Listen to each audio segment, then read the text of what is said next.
Ana Paula Henkel, ela deu um furo, né? Ela trouxe aí informações muito importantes sobre atualizações do caso do Felipe Martins, no qual ali durante, né, o processo teve ali um mal-estar quando perguntaram sobre um parente, a suposta pessoa que trabalha ali na imigração americana ali de Orlando, que pode ser parente de um dos juízes. Você consegue trazer para a gente mais a fundo o que está acontecendo em relação ao caso do Felipe Martins para a nossa audiência? Esse é um caso, né, Paula? Eu estou até pegando aqui a postagem. Esse é um caso muito nebuloso, né? O caso do Felipe Martins, porque tem todos os sinais, tem todos os indícios de que houve uma fraude no processo de imigração nos Estados Unidos. A Ana ontem trouxe esse caso porque durante o interrogatório foi feita a pergunta e mencionado um nome, né? É citado ali o nome do Adriano Oliveira Camargo, que é o agente da Polícia Federal, ex-oficial de ligação nos Estados Unidos. E quando o nome dele é citado, e se ele teria parentesco com alguém, imediatamente houve uma interrupção para que essa informação fosse proibida. Vamos traduzir assim, mastigando, porque é disso que se trata. Olha, não podemos falar sobre esse assunto, está proibido falar sobre esse assunto aqui.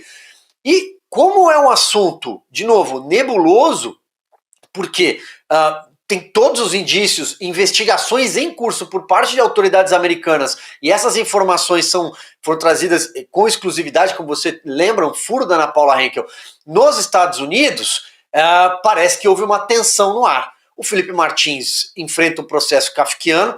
Aliás, a última declaração do diretor da Polícia Federal, um delegado da Polícia Federal, Fábio Schor, né, dizendo que agora é o Felipe que fraudou a entrada dele nos Estados Unidos para tentar atrapalhar as investigações. É tudo um completo absurdo, né? É uma tentativa de passar pano para um rastro que foi deixado, para uma pista que foi deixada. O Felipe Martins foi preso por uma viagem que não fez. Ele inverteu o ônus da prova, ele conseguiu mostrar que nunca saiu do Brasil, que estava no sul do país, apresentou comprovantes, recibos, documentação, teve mais de um advogado, tem uma advogada nos Estados Unidos, teve mais de um advogado aqui no Brasil, e aí, de repente, eles vão mudando a narrativa e o Felipe permanece com uma tornozeleira eletrônica.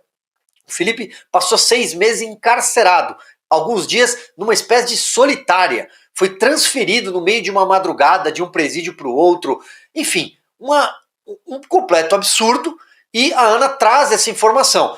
Este caso, essa investigação em curso em solo americano, que diz respeito a autoridades dos Estados Unidos, já virá à tona. E eu acho que tem todos os indícios, como a Ana bem lembrou, de que se trata de um escândalo.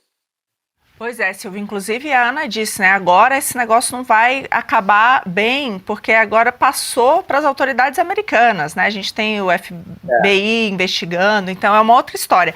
E ela e o Chiquini colocaram o seguinte, que a defesa, o juiz auxiliar que está no lugar de Alexandre de Moraes, né, que conduziu ali, ele falou o seguinte: para que tivessem cuidado com aquele nome, porque ele o conhecia e tinha uma atuação em Guarulhos, e o seu irmão seria juiz de direito.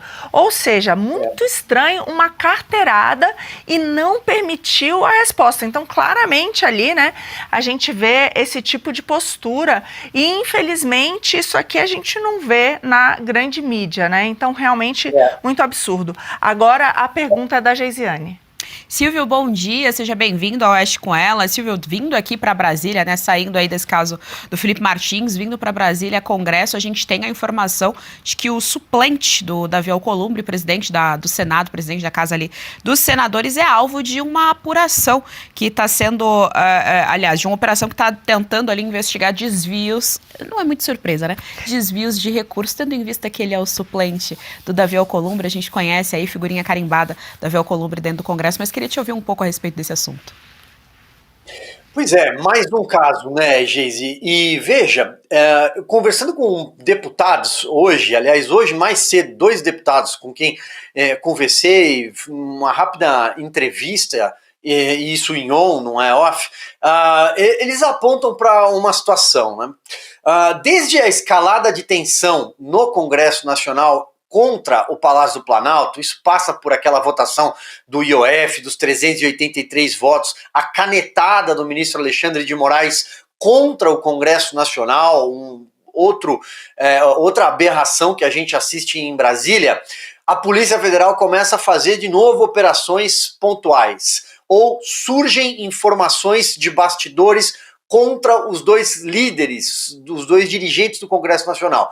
Primeiro, o Hugo Mota, imediatamente, a história dos funcionárias fantasmas no gabinete dele. Bom, não estou aqui defendendo o Hugo Mota de forma alguma, todos os dias a gente lembra que parte dessa situação é por conta da frouxidão dele e o não cumprimento de acordos, como, por exemplo, pautar o projeto da anistia aos presos políticos. Mas a informação surge dentro de um contexto em que o presidente, mais uma vez, Hugo Mota, se sente ali emparedado pelo fato de empregar funcionárias fantasmas. Uma parece que já foi demitida. E o Hugo Mota também tem a questão da Polícia Federal contra o pai dele, que é prefeito da cidade de Patos, uma cidade no sertão da Paraíba. O pai dele chama-se Nabor Vanderlei. E tem funcionárias daquela prefeitura enroladas com emenda parlamentar, e a Polícia Federal já bateu lá a porta. A operação chama-se Operação Outside da PF. E agora a operação contra o suplente do Davi Alcolumbre. Quando a gente chega no suplente de senador, a gente bate muito perto. Porque o senador, tem 2 suplentes, aliás.